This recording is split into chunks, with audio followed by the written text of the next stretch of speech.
You're listening to Scribble Talk, a podcast for bid and proposal professionals. My name is Bhaskar Sundram, and with my co-host, Ashley Kays, we will be sitting down with our industry veterans to share their stories, discuss their career, and learn how to make an impact in the industry. Today's guest is Maria Flikkema. Maria directs proposal development for IBI Group. With a primary focus on the Canada East region, she has managed large-scale proposals across the firm globally and provides strategic direction to proposal teams outside of the Toronto headquarters. Overseeing all aspects of proposal activities, including management of proposal deadlines and progress, and directing the Canada East proposal team, Maria is also responsible for developing a wide variety of customized marketing materials for new pursuits and contract renewals. Having been with the firm for more than 12 years, Maria has a proven track record of delivering winning, multi-million to billion-dollar proposals under challenging deadlines for both public and private sector clients. Welcome, Maria, to Scribble Talk. So great to have you with us. Thank you for having me. So Maria, we'd like to start in the beginnings. We're curious, where were you born? Where did you grow up, and where did you go to school? I was born in Iraq. Grew up in Toronto and went to school in Brampton. Oh, very nice. And so after school, where did you go on and go to university? I went to Sheridan College. I started studying to be a chemist. And then from there, I was always wearing a lab coat and only thought about being a chemist, and just lived and breathed just science was my life. Yeah. So that's so interesting. And then did you continue to pursue chemistry for your degree? I did, yes. I did. I did do that. One of my first, I guess you can say my first jobs are, I was wearing the lab coat and studying chemistry, biochem and things like that. And I never thought I would ever, I just never thought I would do anything different than that. That was just like what I would wake up in the morning and go to sleep thinking about, is just science. Yeah, that's so interesting. But then how did you eventually fall into proposals?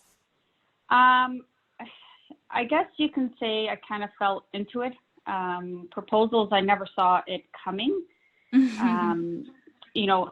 I said, I was always thinking about wearing the lab coat and wearing sneakers, and just never thought about being in a professional business attire with high heels, running up and down the stairs, chasing subject matter experts for proposal material.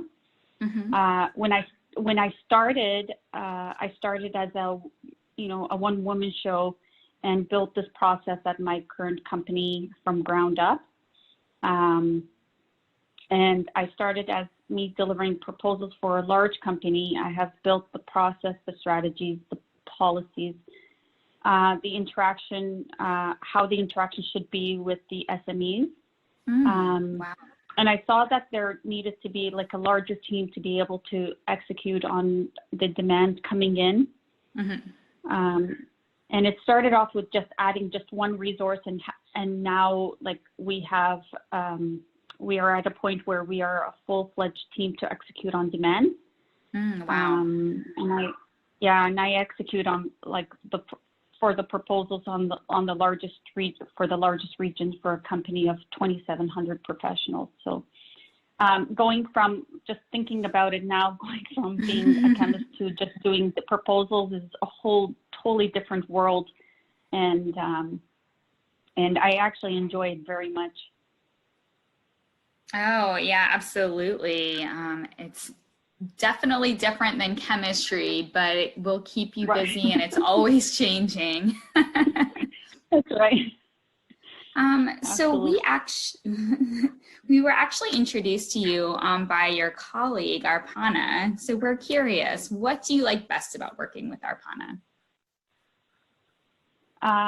So Arpana is a, I think she's my manager, so I think she's a good manager. She listens, she mentors, she, provides the guidance when, I have questions. She also comes from the proposal world herself. She's been doing P3s for quite a bit. And so she understands the stress and she understands like the stress and what it all entails just to pull a proposal together. So, it's easy to speak to her about it. Oh, that's amazing. It's great to have a manager that is approachable and is going to help you to grow as an individual. Yeah, absolutely. Over the years, I'm sure that you've experienced, some memorable proposals, 12 years with your current firm. Are there any that stick out in your mind? Yeah, there's a lot. I have a lot of those. Every proposal I've worked on has a story. But there is one that kind of keeps coming back. And it was where me and another business line professional had to pull an all-nighter to get this one proposal out the door. The SME that I was working with, kept on saying to me that he had all the stuff done. He had it all written. I would ask for the information, the org charts, the sections, stuff like that. And he said he had it. And it came right down to the wire the day before. I nagged him for 2 weeks asking for it. And then the day before he said he finally caved in, said he didn't have it. And then it was due the next day at noontime. So me and this professional had to work on it all night, didn't sleep till 6 a.m., got on the train going back to Toronto as I live up north, and worked on it to finalize it and get it out the door, and then had it delivered on time. Wow. So that would be my memorable one, because there was nothing written and we had to write everything within that 12-hour period without sleeping. And so this effort could not have been done without all the parties involved. And I take pride that the proposal coordinators are the driving force of all the proposals. And we ended up actually winning that proposal, which was of course rewarding after the sleepless nights and the stress we went through. And we absolutely. found out like a couple of weeks later we won that proposal, and it's actually still running, a project that is still running. So I think I would say that is one of my proud ones, but also one of my very stressful ones. Oh my goodness, absolutely. That, 12 hours last minute down to the wire. So stressful. Yeah. Yeah.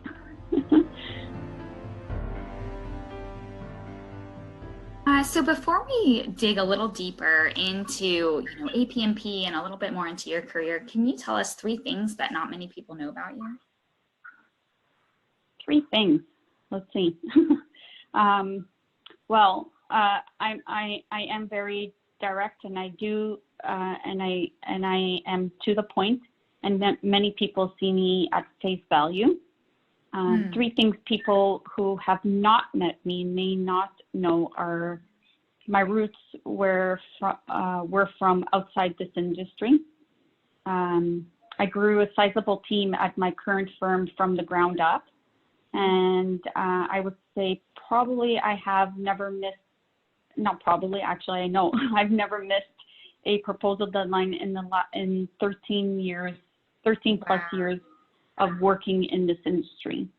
It's never been an option, and it's not an option for me to miss deadlines on proposals. Oh, yeah, 100% agree. So when did you first become involved with APMP? I would say a few years back.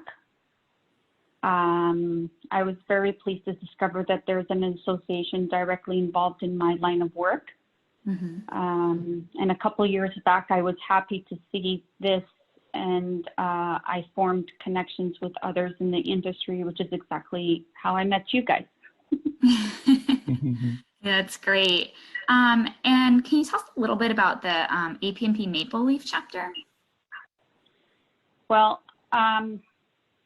I have been able to benefit from the vast resources of networking, the presentations and the resources that APMP offers. It's network, it's great proposal advice. The business line proof come to me on, business line professionals come to me on a regular basis seeking support and answers to items related to proposals. So historically, I've been able to provide responses based on my experience and through APMP. Yeah, it really is such a great resource, and it's nice that we have it split up, that we have chapters for different regions, so that we have kind of those local networking contexts, but then we also have the full resources, right, where you kind of just hit the nail on the head. I'm in the US, you're in Canada, Basker's in England, so it's great. Yeah. Yeah. So why do you feel perfect? Yeah, absolutely. So why do you feel it's important for members to be involved with APMP? I think it is important for members to be involved with APMP. I think it's a great resource for proposal professionals to seek guidance and support, especially if they are new to the industry. They have a line of connection. They have a line of just, if they have questions, they can seek answers through this type of resource. Oh, yeah, absolutely. It really is such a great resource for those questions. So I'm curious, what do you love most about proposals, and what is the one thing that you like least? What do I like most about proposals? The adrenaline, just the high. I get high. It's weird because when I get an RFP, I get all excited and I get this high of just wanting to read the RFP and curious about all the requirements in there. What the client is asking for and what they need. I know for some people this might sound silly, but for me, I just get all excited every time I get a new RFP, even though I know I'm in the middle of a proposal. I have to stop that proposal and start reading through this RFP because it's just the curiosity of what it's requiring is all in there, and I want to read it. Oh my goodness. What do I dislike? Sometimes I think it's just the stress, or sometimes I think it's just the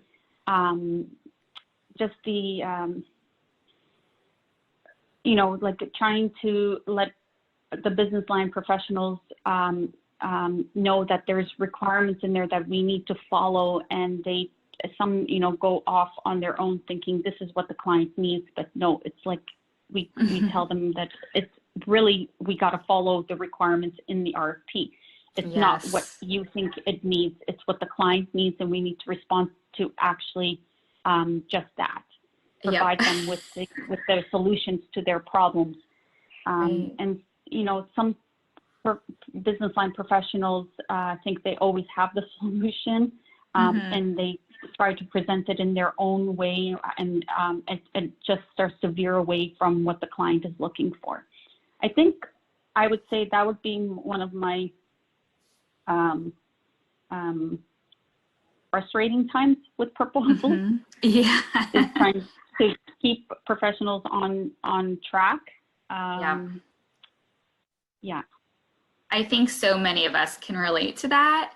And the way that you describe your adrenaline with proposals, it sounds like you're a little bit of a proposal junkie, like a proposalholic. I think you can actually say that now. I think I have become an addict. So now that we're starting to understand what drives you and what makes you tick, I think that's a great transition over to our kind of lighthearted round that we have renamed, you know, kind of the Nutters round after Howard Nutt.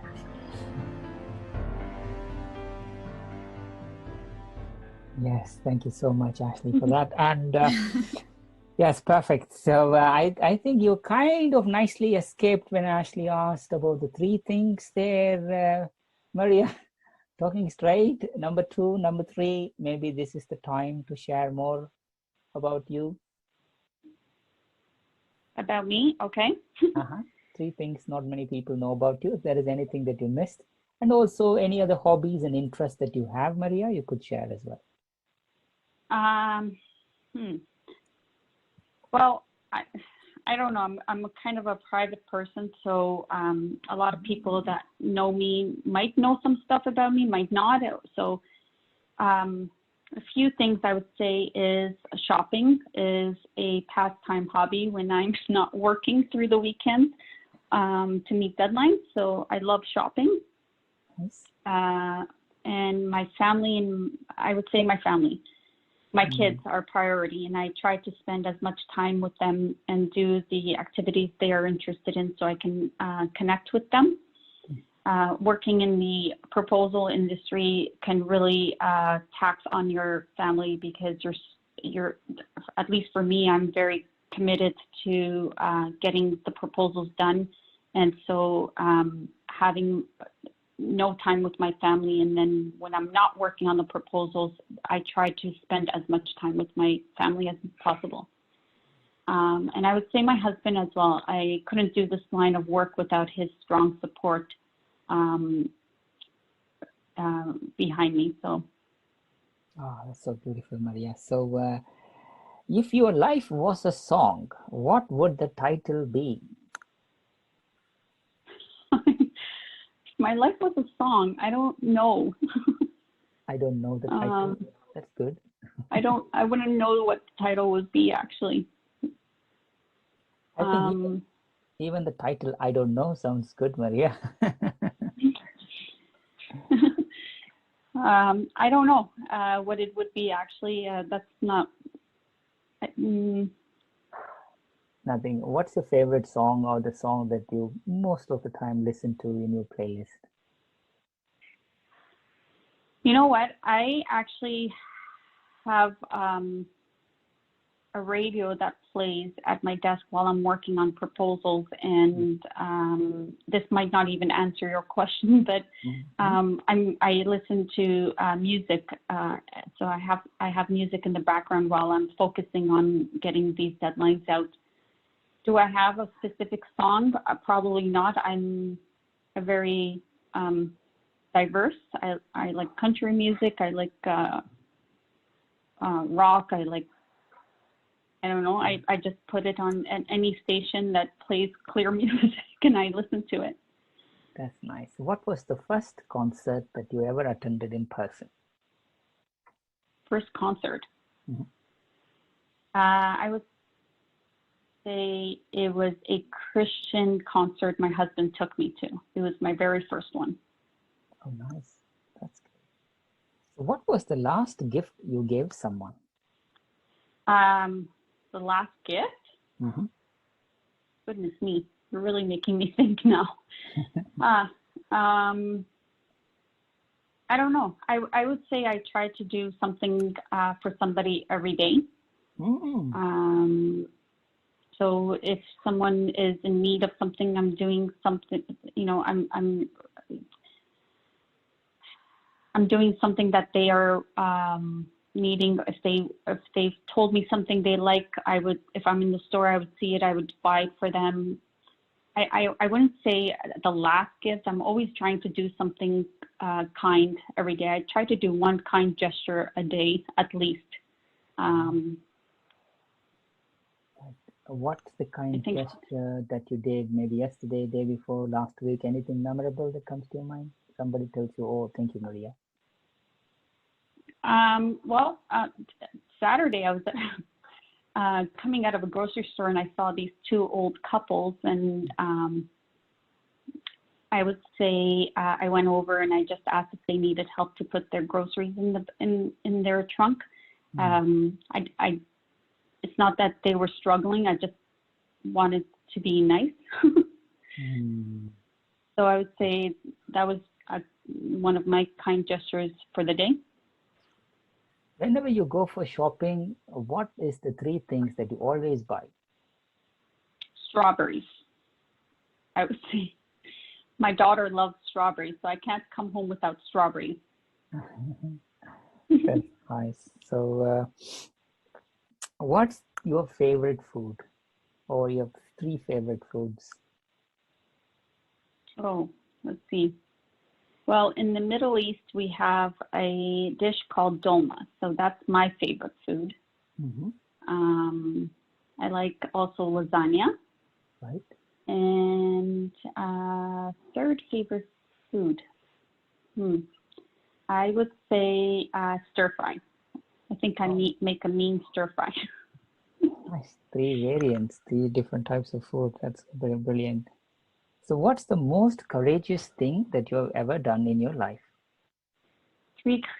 I would say there's 2. I would say bringing kids into this world and being responsible for them. 100%. Another is totally taking a turn on my career path. That is something that's really scared me because, you know, being in the proposal world, you're not training for it. You're just jumping into it and then figuring it out. So I would say I would switching career paths from being a chemist to proposals. Got you. And being a chemist, did it help you while doing proposals as well? Was there any transferable skills that you saw that was useful? Being very detailed.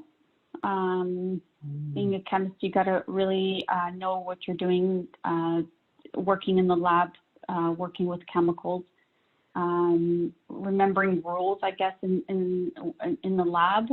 There's a lot of rules to remember, safety rules. Studying, had to memorize a lot of formulas, had to memorize the periodic table. So I think that kind of made my memory strong. To remember requirements and deadlines. A lot of these deadlines and requirements, I kept them all in my head. Of course, now as you're getting older, that your memory starts to get away. So there's a lot of, I think I would say that would be what I could carry over. That's brilliant. What's the most beautiful place you have ever been? Most beautiful.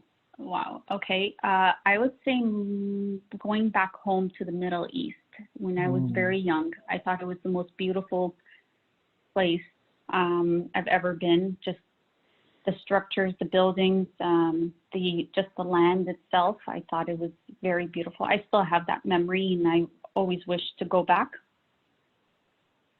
Which part of Middle East exactly, Maria, is your family from? So it's I went back to Iraq, Baghdad. Oh, nice. Wow, it's one of the most ancient part of the world as well, isn't it? Culturally, and also food, religion. Yeah, there is a lot. That's nice. Yeah. That's nice. Do you ever talk to yourself? If so, what do you say to yourself?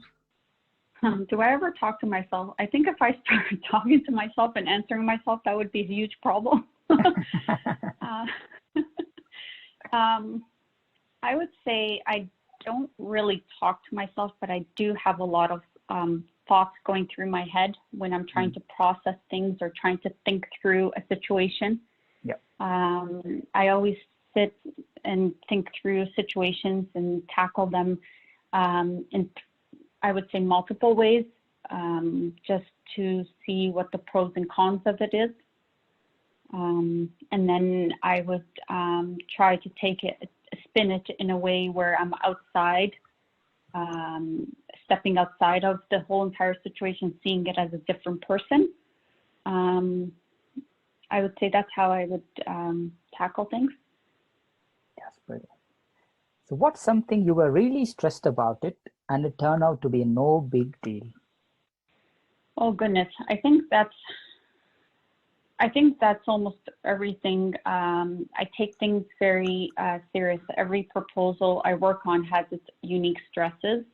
When I used to work on proposals directly, that was a different stress, and now I manage a team of proposal coordinators, and that's also a different stress, of course. For example, I would say we had a proposal where we had the client provide us with a PO box and to deliver it to an island, and we contacted the client saying, the courier doesn't deliver to islands with PO boxes, and then they said no, they would. And then 2 days before delivery, the courier company took the package halfway and dropped it off to a depot before the island and said they're not delivering the proposal any further. And then we were 2 hours on the phone with the courier company trying to figure out how we're going to get this package to move from that depot over by ferry to this island. And the very next day, the courier company ended up just picking up the package and delivering it anyway, which I'm not sure why they just didn't do it the first time. But it ended up working out very well, and the client wasn't even sweating about it because we called the client saying, this is what's happening with the courier, and they're like, oh, it's okay, don't worry about it. And I was like, oh my goodness, this is the most relaxed client I've ever met about proposals, and we're here panicking. But the very next day, it ended up turning out to be just nothing, and the package got delivered, and the stress from the night before was just for no reason. God, yeah. I think that's scary, isn't it? My God, that's a long delivery. And the last thing you want to do is client rejecting you just because your proposal wasn't delivered on time. And especially in international. Yeah, exactly. Yeah, that's great. So what trait do you really like the most about yourself?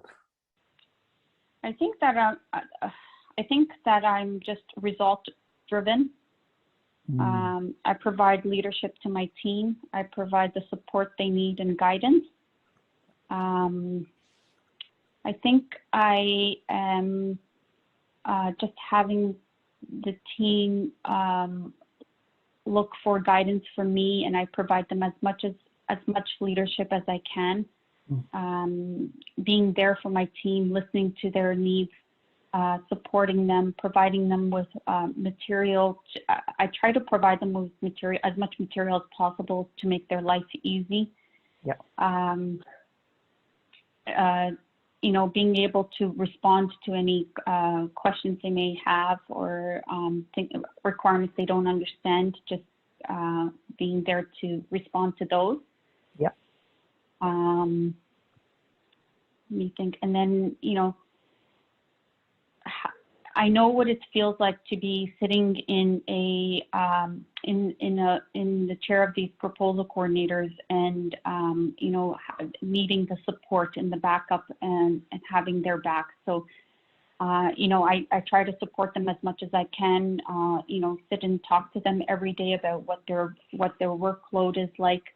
What's on their plate, where I can jump in and remove roadblocks.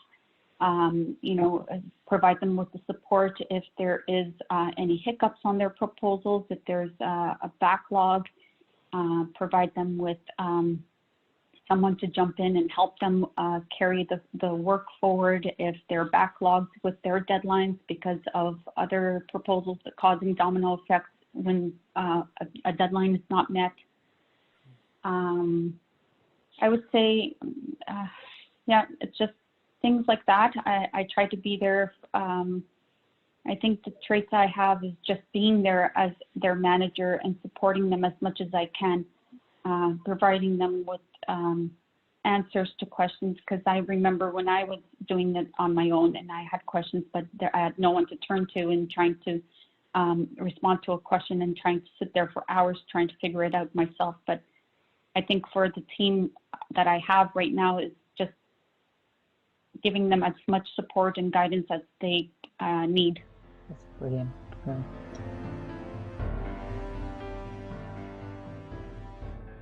So who in your life has survived something difficult, and how do you feel when you think about the fact that they are still here going strong?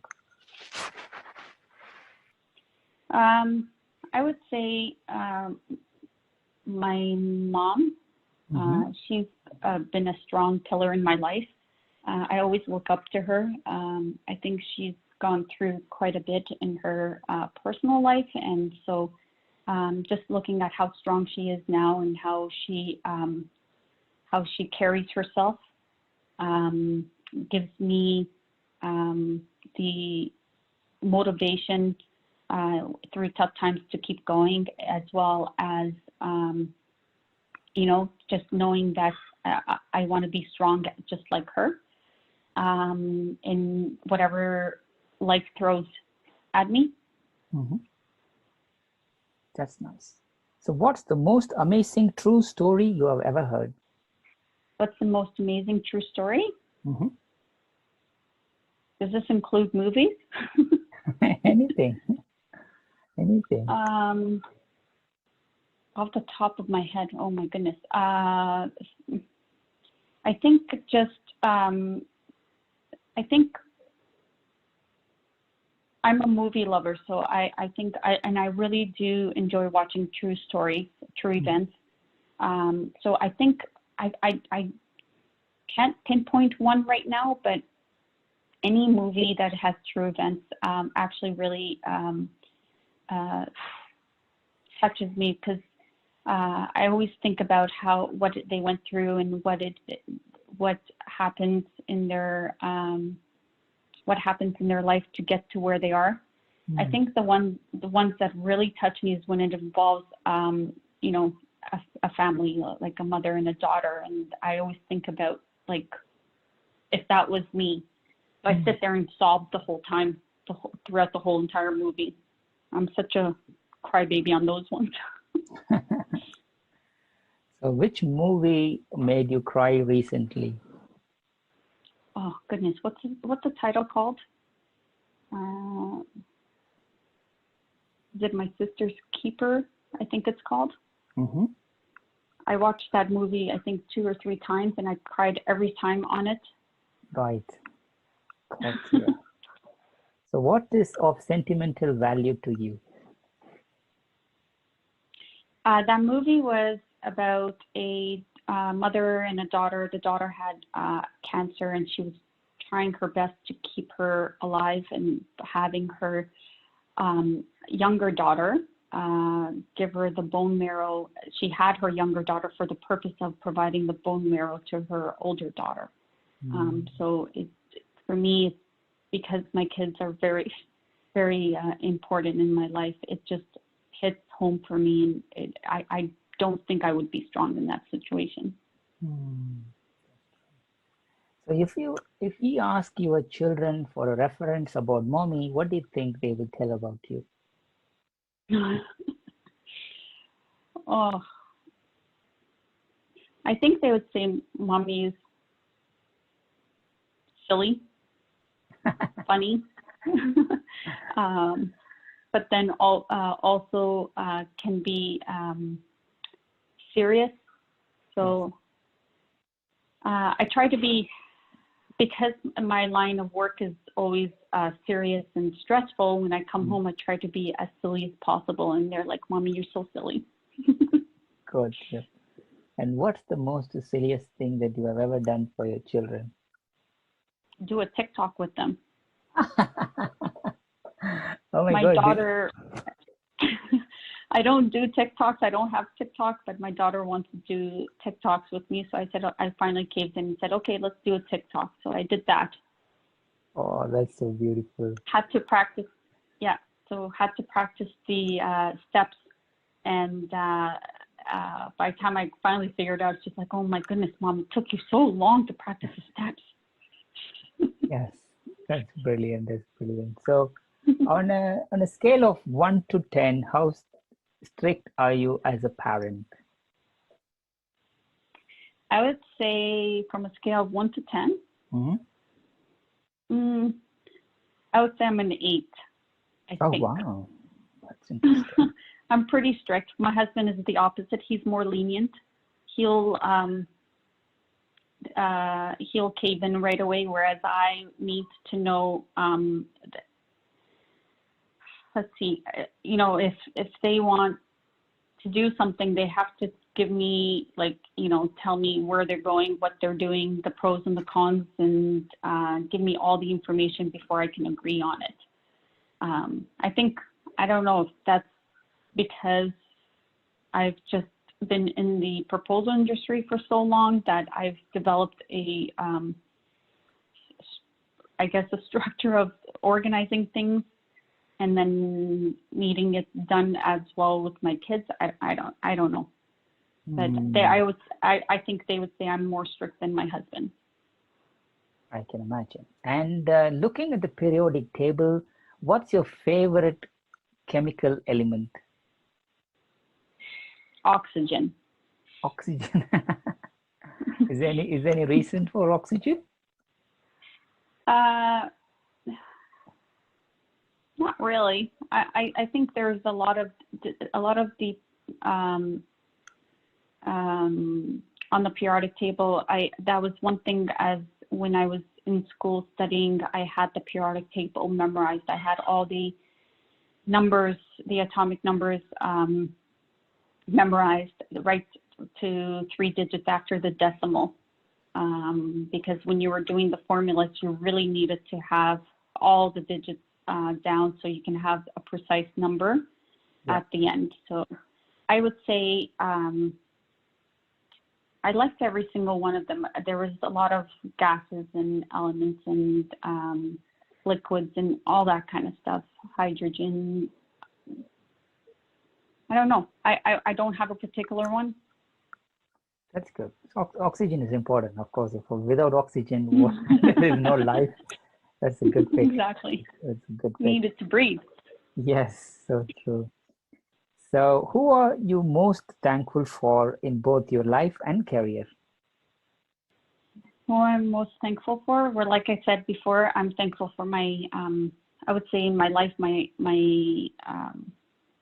mother. I'm strong because of her. But then I'm also thankful for my husband because, you know, without him, I wouldn't be able to carry my career forward to where it is now, or even like do what I'm doing. In my career, I would say my manager, she's been very, she's been there to support me and guide me through. And I would say she's also been there through the tough times and to be my rock at work. That's nice. So who's the kindest person you know? Who's the kindest person? Mm-hmm. I don't know if I can pinpoint one person. There's a lot of kind people. I would say there's a lot of kind people in the world. You just need to find that in them. There's a lot of people that do good. You know, I don't think I have one person in mind. Got it. So since we are in COVID times now, what have you observed lately that reminded you that people are kind? I think just being having compassion towards people in different situations. You know, I would say even for my team, you know, letting me know that, you know, their situation and just having compassion, knowing that, you know, not everything is going to be the same. Letting them have like a few hours off to do whatever they need to do, knowing that this is current situation that they're in. I would say just, you know, I think internet has been a real struggle for us working from home. It's not always connecting, or and then they're not always going to be online, or they need time to connect back onto internet, things like that. I think just giving them the space to figure out life right now during this tough time is just showing the compassion, I would say. Having being in their shoes to and giving them the space they need. I try to give that to my team as much as possible, letting them know that I'm there to support them and give them whatever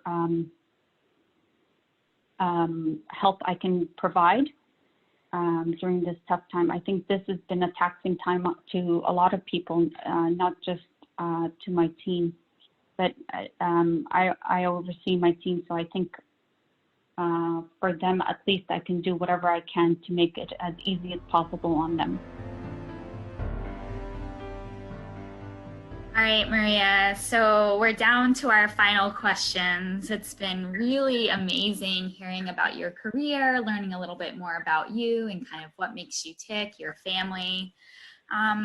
Looking back, if you could give your younger self any piece of advice, what would it be? Oh my goodness. I think if I can give myself, my younger self advice, it would be what I know now that I wish I knew then advice. It would be just, keep on doing what I'm doing. Don't stress over a lot of things. I tend to stress over every little thing, and, try not to take life too serious. Spend time more with loved ones, and let life run its course. Yeah, absolutely.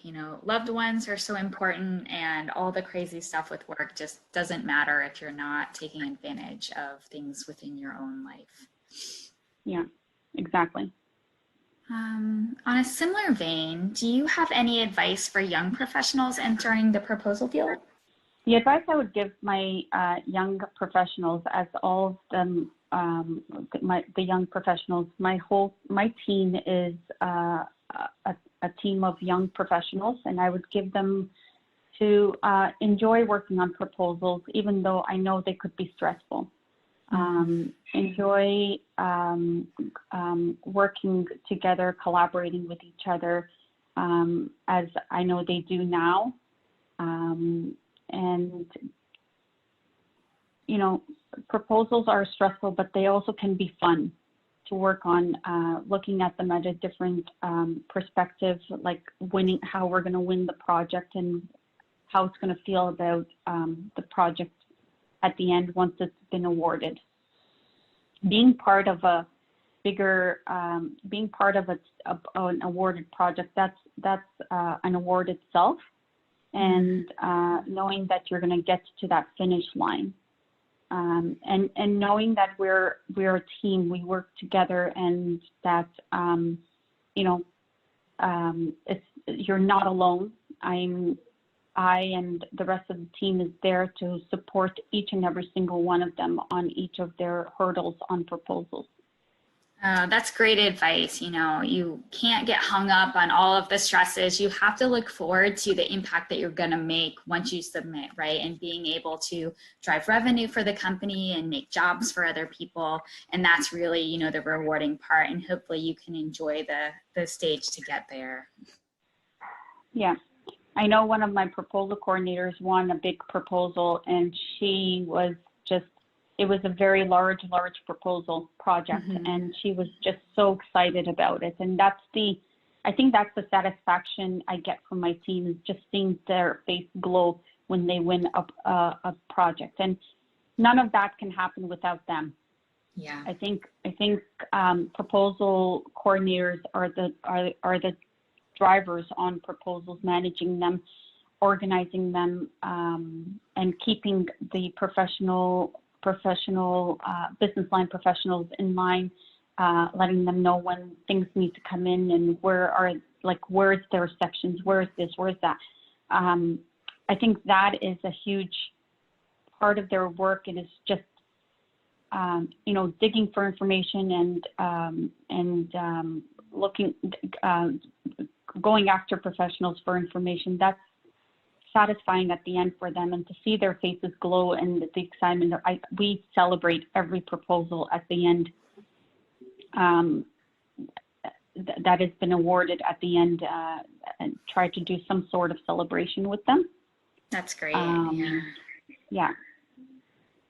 Yeah, you know, that tenacity is so important. And then, you know, when it's worth it and seeing that glow on their faces with the win, I just, you know, can imagine how proud you feel as their, you know, managers.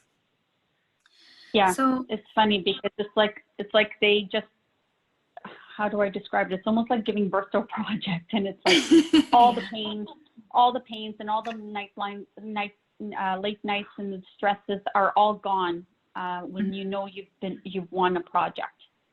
Yeah, it makes all the stress worth it, right? Exactly. Yeah.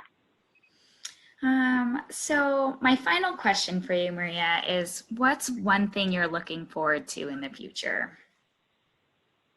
I think I would say, you know, when I started at this firm, I started as a one-woman show, and you know, for the longest time, it was just myself running proposals for a large group, and seeing the team come together and then seeing it grow is my proudest moment. I'm proud of every proposal coordinator that is on my team. They do such a great job, and they have such a great attitude towards each proposal. And I look forward to growing the team and building a bigger team to take on more demands from the region. And I look forward to mentoring and guiding these young professionals as, you know, the knowledge that I have and the lessons learned that I have, I just try to relay that back to them and give it to them, because I know when I was young, years ago, I had no one to rely on, no one to ask questions to, and to be able to give them that, I think that is a rewarding part of my job, to give them the wealth of knowledge that I have. And of course, I myself can always learn, as anyone else in their profession. They always learn new things. And as I do that, I relay that over to my team. So I look forward to growing the team bigger and making it stronger, making it, you know, the best team there is for the firm. That's amazing. And it sounds like, you know, you have a great group with you, and, you know, growing that group and watching them learn and mature and grow is going to be very rewarding. I do. And I'm very proud of my team. So beautiful, Maria. So, Maria, is there any part of your life or career that we haven't touched, or is there anything else you would like to say in the final 1 or 2 minutes, Maria? No, I think you guys really did cover a lot of my career path as well as my personal. So I think it was great. Thank you, Maria. That's amazing. Maria, thank you so much for joining us, especially with your tough time scales on your proposals and other things. So wish you and family, your friends and everybody in Maple Leaf chapter and your company all the good health and happiness, and look after yourselves, stay safe, stay healthy, and stay kind as you always do. Thank you, Maria. Thank you so much. Thank you so much. I really do appreciate it. To our listeners, thank you so much for tuning in. Please visit batchuscribble.com/podcast to listen to this episode and check out any of our other previously recorded episodes. If you've enjoyed today's interview, don't forget to subscribe, review, and share the Scribble Talk podcast. We hope you'll check out our next episode where we interview another industry expert and special guest. Until then, it's Ashley Kays, Bhaskar Sundram, signing off.